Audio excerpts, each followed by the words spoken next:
प्यारे बच्चों, आप सभी को मेरा प्यार भरा नमस्कार। और आज मैं आपके सामने लेकर आया हूँ idioms and phrases set number 12। तो चलिए दोस्तों शुरू करते हैं। Once in a blue moon. Once in a blue moon का मतलब होता है वेरी रेयरली, या फिर आप कह सकते हैं ऑलमोस्ट नेवर। आप इसको याद कर सकते हैं कि मून बहुत ही कम चांस होते हैं जब वो ब्लू होता है। नेक्स्ट है आप सभी के सामने for a song. For a song का मतलब होगा very cheaply. For a song का मतलब होगा वेरी चीपली, बहुत सस्ते में। मैंने एक गाड़ी बहुत सस्ते में खरीद ली, यानी कि फॉर ए सॉन्ग खरीद ली। नेक्स्ट है fair weather friends. Fair weather friends का मतलब होता है सुख के साथी। जब आपके पास सब कुछ होता है तब वो आपके दोस्त होते हैं, जैसे ही आप प्रॉब्लम्स में आए वो आपका साथ छोड़कर चले गए। सो दोस्तों यहां पर आप कह सकते हैं friends who desert you, friends who desert you in difficulties. जो आपको किस में छोड़ दें? आपको प्रॉब्लम्स में छोड़ दे, जो आपको समस्याओं में छोड़ देते हैं, यानी कि वो होते हैं आपके क्या? सुख के साथी। नेक्स्ट है ins and outs. Ins and outs का मतलब होता है फुल डिटेल्स या फिर कंप्लीट डिटेल्स। मुझे उस मैटर के बारे में इन्स एंड आउट्स पता है, यानी कि फुल डिटेल्स पता है। नेक्स्ट है to keep the wolf from the door. इसका मतलब होता है to avoid starvation. To avoid starvation मतलब हो जाएगा भूखमरी को अवॉइड करना। देखिएगा दोस्तों, यहां पर हमने अभी 5 देखे हैं, अभी हम देखने वाले हैं कि इनका सेंटेंस में यूज कैसे होगा। तो चलिए दोस्तों, आपके सामने है पहला, he takes leave once in a blue moon, मतलब हो जाएगा रेयरली। नेक्स्ट है आपके सामने, आप सभी के सामने है she bought her new house for a song, यानी कि वेरी चीपली। नेक्स्ट देखेंगे Ashok had old fair weather friend. Fair weather friends सुख के साथी, मतलब friends who desert you in difficulties. Next है he knows the ins and outs of the matter, मतलब complete details. Next देखेंगे thousands put on a daily fight to keep the wolf from the door, यानी कि avoid starvation. प्यारे बच्चों, मैं आप सभी से कहना चाहूंगा, ये जितने भी मैं इडियम्स एंड फ्रेजेस आप सभी के साथ डिस्कस कर रहा हूं, इनमें से बहुत ऐसे हैं जो प्रीवियस पेपर्स के हैं।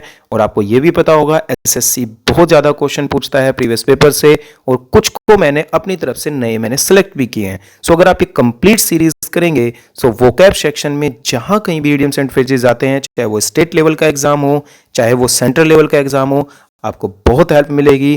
तो ध्यान से एक एक को बहुत ही ध्यान से देखते रहेंगे, अपने प्यारे प्यारे आप अपने नोट्स बनाते रहेंगे। चलिए प्यारे बच्चों आगे बढ़ते हैं। और नेक्स्ट है sit in judgement. Sit in judgement का मतलब होता है आप ये डिसाइड करते हैं, decide whether or not someone is guilty, कि कोई दोषी है या नहीं है, इस चीज को डिसाइड करना। एक आप इसको ये भी कह सकते हैं लेक्चर। लेक्चर का मतलब भाषण से देना, यानी कि आप बैठे बैठे भाषण से देते रहते हो कि भाई वो सही है वो गलत है, इस तरह से। टुक मी टू टास्क।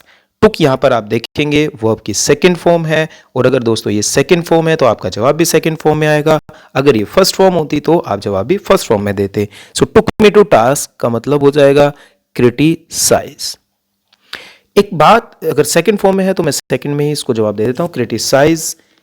एक बात मैं आपको और बताना चाहूंगा, इडियम्स एंड फ्रेजेस का जो मीनिंग आप देखते हैं, कई बार आप देखते होंगे किसी बुक में आपने कुछ देखा, लेकिन जब वो सेंटेंस में यूज होता है वहां पर ऑप्शन के हिसाब से आपको चलना होता है। तो आप ये भी ध्यान रखेंगे, ऐसे हमने ये मीनिंग देख लिया, हमें हिंट मिल गया कि भाई इसका ये जवाब होगा, बट सेंटेंस में आप देखेंगे कि उसका एक्चुअल मीनिंग क्या निकल के आ रहा है, जैसे आप अभी आगे देखेंगे चल के।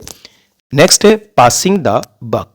पासिंग द बक का मतलब होगा अपनी रिस्पॉन्सिबिलिटी किसी दूसरे पर डालना या किसी दूसरे पर ब्लेम लगाना। आप कह सकते हैं ब्लेम्स समवन एल्स। और आज का लास्ट है to sit on the fence. To sit on the fence का मतलब होता है टू अवॉइड टेकिंग साइड्स। किसी झगड़े में आप किसी भी पक्ष के बारे में नहीं बोलते हैं, ना सही बोलते ना गलत बोलते, आप बचते हैं, तो उसको कहा जाता है टू अवॉइड टेकिंग साइड्स। सो देख लेते हैं इनका सेंटेंस में यूज कैसे होगा। और पहला है हमारे पास, who are we to sit in judgement over their choices. हम कौन होते हैं उनकी चॉइसेस पर सिट इन जजमेंट करने वाले, यानी कि लेक्चर देने वाले। तो मैंने जैसे कहा था ना, सेंटेंस के हिसाब से आप देखेंगे। The teacher took me to task for not completing my homework. मेरा होमवर्क ना करने की वजह से, भाई for not completing my homework, मैंने मेरा होमवर्क नहीं किया था, तो टीचर ने मुझे क्या किया, टास्क दिया। अब सेंटेंस के हिसाब से क्या सेंस आ रही है भाई, गेव मी एडिशनल होमवर्क नहीं, टुक मी टू द प्रिंसिपल नहीं, रिड्यूस माई होमवर्क नहीं, यानी कि टीचर ने मुझे क्या किया, पनिश किया। Next, do not lose your head. Lose your head का मीनिंग मैंने बताया था, पैनिक। उम्मीद करता हूं बच्चों आपको बहुत अच्छे से समझ आ रहे होंगे। When things go wrong, everyone starts passing the buck। जब चीजें बुरी होती हैं, गलत होती हैं, तो हर कोई दूसरे पर ब्लेम डालने लगता है, यानी कि ब्लेम समवन एल्स। और नेक्स्ट देखेंगे यहां पर, in a debate no one is allowed to sit on the fence. No one is allowed to sit on the fence, यानी कि टू अवॉइड टेकिंग साइड्स। तो यहां पर जवाब हो जाएगा ए। तो चलिएगा प्यारे बच्चों, आज के सेशन में इतना ही। आशा करता हूं आपको सेशन बहुत अच्छा लगा होगा। Thank you very much, bye bye.